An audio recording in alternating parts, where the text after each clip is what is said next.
Welcome to Face the State. I'm Ariana Bennett. Thank you for joining us. Well, Nevada's growing population is adding more drivers to our streets, and a growing economy is adding more need for transportation to more places. So we can expect to see Nevada's honorary state flower, the traffic cone, out in full on roads this summer. Thor Dyson from the Nevada Department of Transportation is here now to talk about the new projects. Thor, thank you so much for coming on the show. Thanks very much, Ariana. Okay, so is this season looking to be busier than years past, or is it about what we're used to? Absolutely. We're going to be a lot busier this season. We've got some major projects that we're kicking off, and we're trying to finish up some old projects that we started in previous years. So we've got some big ones, especially, and I know personally, driving down I-80, even some of the Spaghetti Bowl is tied up already. Let's start by talking about that. We've got this southbound on-ramp to I-580 going on. What's going on there? Well, we have a project. It's the I-580 reconstruction project. It's basically doing surface rehabilitation. We're trying to improve the rideability. We started in 2014 in the fall, and we hit it pretty hard with our contractor, Q&D, and we basically did a lot of slabs, a lot of concrete slab replacements. The core of the work was done last year, and we are almost done. We've got some minor work to finish up here in the next 4 to 6 weeks roughly, give or take, depending on the weather and other circumstances. But we plan to have the concrete profiled. It'll be minimal impact to the traffic. It'll be at nighttime. You'll see some various ramp closures, and we're looking forward to finishing up that smoothness, rideability construction project, 580 south of the Spaghetti Bowl, a little bit northbound too. We still have some northbound and a little bit of bridge work on some of the structures. But that project's almost over. Yeah, that's great to hear. Now, I understand the concrete that you're replacing was like 40 years old. That's correct. 40 years ago, that concrete was installed. We got our money's worth. We got our mileage, so to speak.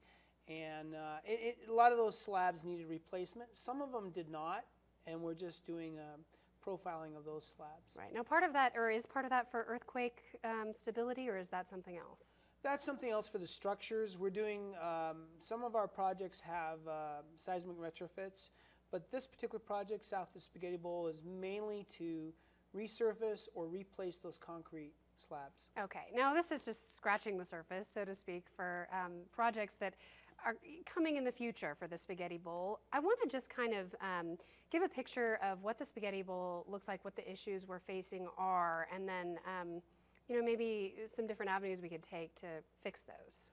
Sure. So the Spaghetti Bowl was built quite a few years ago. I want to say in the 70s it was completed. We have a design that met the criteria back then, but now there's some things that need to be changed. We've involved community leaders and various groups, and we're looking at short-term fixes, mid-term fixes, and long-term fixes. And we're in the process right now of gathering input, doing studies, and at some point we hope to have a serious project to address those three things: short-term, long-term, mid-term. So when you say serious project, is this like a total overhaul of the whole Spaghetti Bowl far in the future, or are these just little fixes to a bunch of different things? We're going to do a combination of both, but again, we need input from the community, we need input from businesses, we need to talk with our designers and engineering consultants.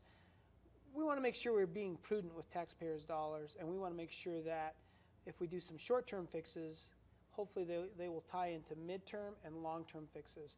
Long-term being the bigger, possibly flyover ramps, or who knows yet. Those are still to be determined. Right. It's funny when you think about it, because those of us who have driven in LA or some of the bigger cities, you've seen these really intricate freeway systems, and it's hard to imagine that something like that would be needed in Reno. If you've been here a while, it has the small town feel, but we're growing. I mean, it's going to need to adapt. Ariana, that's absolutely correct. This area is on the verge and on the cusp of an economic explosion here. We've got the Tahoe Reno Industrial Center. We've got growth going up in the North Valleys, and it's great for the economy, but we do need to address some infrastructure issues, and we plan on doing so. Okay. When all of this gets nailed down, and I know there's still a lot of processing to go through, about when could drivers expect to see these projects starting? It's hard to say. The short term, possibly within a year or less. I hate to really nail that down yet because we're still studying and evaluating. We want to make sure we're very prudent with the taxpayer dollars. Right. Okay. Now you mentioned the Tahoe Reno Industrial Center, and I know that there's a project that's going to be getting underway to expand USA Parkway, which is pretty neat. Tell me a little about that. So it's really a cool project. It's going to basically tie in USA Parkway, go through the Tahoe Reno Industrial Center, and end up very near to US 50, near to Silver Springs. Right now there's an existing 6 miles of asphalt that goes into the various Tesla, Switch, and different businesses out there, large-scale industry. We're going to extend that an additional 12 miles. We're going to rehab the first 6 miles, add another 12 miles for a total of 18 miles. We have a contractor on board. It's a design-build project. Extremely excited. We've got our A-team out there, along with the contractor, Ames Construction. And sometime in June, we plan to move some dirt. Yeah, and get it going. That's going to be a big change for that area because it's going to be this whole new connection between, that area to Reno, kind of closer to US 50, all the way up, further north, right? Correct. Yeah, and it's going to really add a lot to this area economy-wise, and as well as just helping people from Yerington and from even Las Vegas to take a different route to get to Reno. Okay, now I want to head up the lake real quick and talk about some of the projects going on there. Cave Rock is, it's been a problem a few times with rocks falling on the road, but now there's a project underway to kind of help that. Yeah, we're extremely excited to have some safety improvements to Cave Rock Tunnel. The lake is very beautiful lake. A lot of people go there. We also get weather up at Tahoe. A year ago, last February, we had quite a bit of rain. We had some large boulders. It wasn't the first time. So the department, with those large boulders falling onto the highway, the department, we set off on a safety project and tied it in also with a water quality drainage improvement project.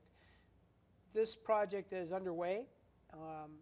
It's addressing rockfall on the north side of the tunnel, which we're going to be building a 60-foot long, 27-foot tall, kind of a roof or extending the tunnel. We don't want those rocks on the top of the tunnel there on the north side falling down onto traffic. Right. So we're very excited about that. The contractor has started. Q&D Construction has that, and we expect that project to be done hopefully the end of this year, if not.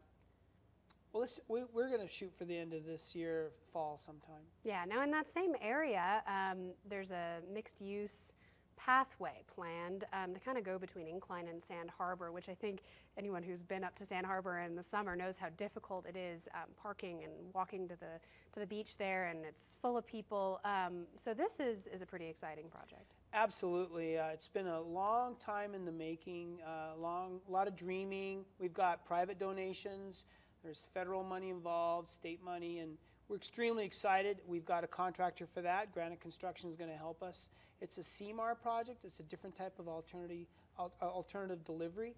This project's got a lot of environmental issues, but the main goal is to enhance that section of Tahoe along State Route 28 and allow bikers and joggers and moms with strollers, possibly skiers in the wintertime if there's enough snow, to be on this bike path and off State Route 28. And to address parking issues on 28, keep it so that it's safer on 28. It's going to be a really unique, really challenging, and a fun project. Right. So I know with all the projects we've mentioned, drivers obviously can expect some delays, possibly reduced lanes, that sort of thing. Any other areas you identify this summer that drivers should be aware of? It's going to take them a little more time to travel.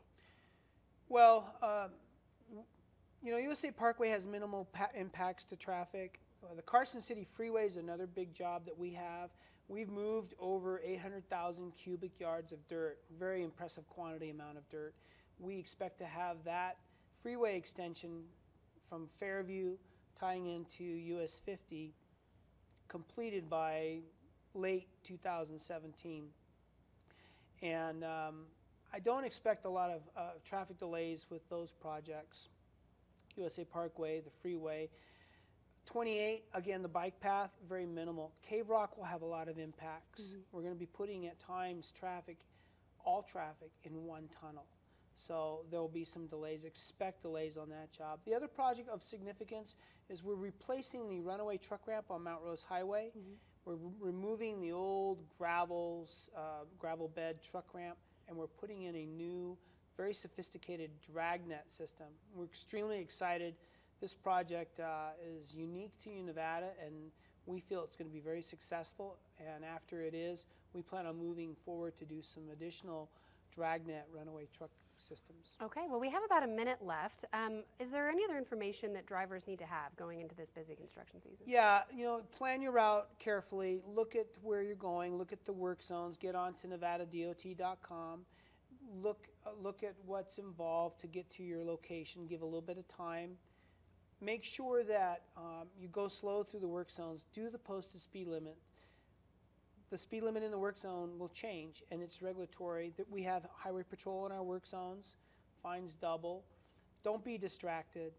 Make sure you're focused for the safety and the lives of the construction workers, NDOT workers, and other members of the public. And as I have personally learned, those posted speed limits, they're effective even when there's nobody in the work zone.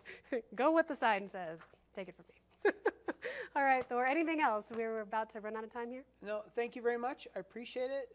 If there's any questions, NevadaDOT.com or call my office, 834-8300, and we can assist any and all of you.